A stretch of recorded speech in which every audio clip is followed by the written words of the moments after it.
नमस्कार, मी मंजिरी. आपण पाहत आहात लोकसत्यवाणी न्यूज चॅनल. लोकांची सत्य कहाणी कथन करणारी वृत्तवाहिनी म्हणजे लोकसत्यवाणी.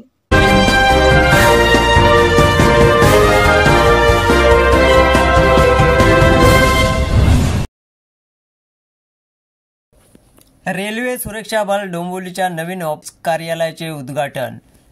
डोंबिवलीकडील नवीन कार्यालयाचे उद्घाटन काल दिनांक 20 जानेवारी रोजी रेल्वेचे प्रमुख अधिकारी यांच्या वतीने ऑनलाईन झाले होते. आज 21 जानेवारीला या नवीन कार्यालयाच्या ठिकाणी सत्यनारायण पूजा आयोजित करण्यात आली होती. यावेळी खर्डीकर क्लासचे संस्थापक सुनील खर्डीकर सर, तसेच संचालक संकेत खर्डीकर व त्यांची कन्या करिश्मा खर्डीकर तसेच कवी पत्रकार संतोष सावंत यांनी तेथे जाऊन प्रत्यक्ष भेट दिली व श्री सत्यनारायणच्या पूजेचा प्रसादही घेतला.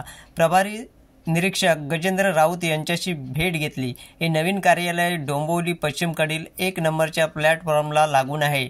CSMTच्या दिशेला आहे. तेथे व्यवस्थापन सुंदररीत्या आहे. डोंबिवली सुरक्षा बल कार्यालयाला सुव्यवस्थित अशी जागा मिळालेली असून तेथील कर्मचारी अधिकाऱ्यांना काम करताना कोणतीही अडचण भासणार नाही.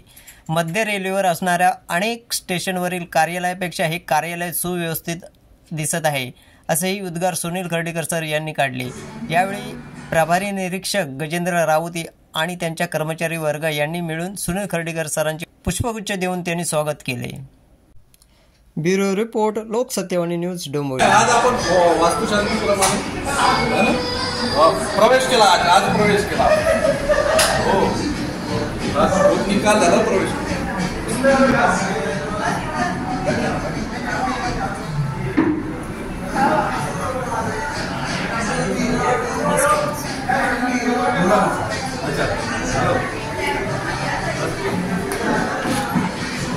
हे आमच्या स्टाफचीच आहे. पूजेसाठी आले. हर बोर्ड पे जो नाम रहता है वो साहब है. RPF का जो भी बोर्ड दिखेगा उसके नाम रहता है हर्डीकर. हो सकता है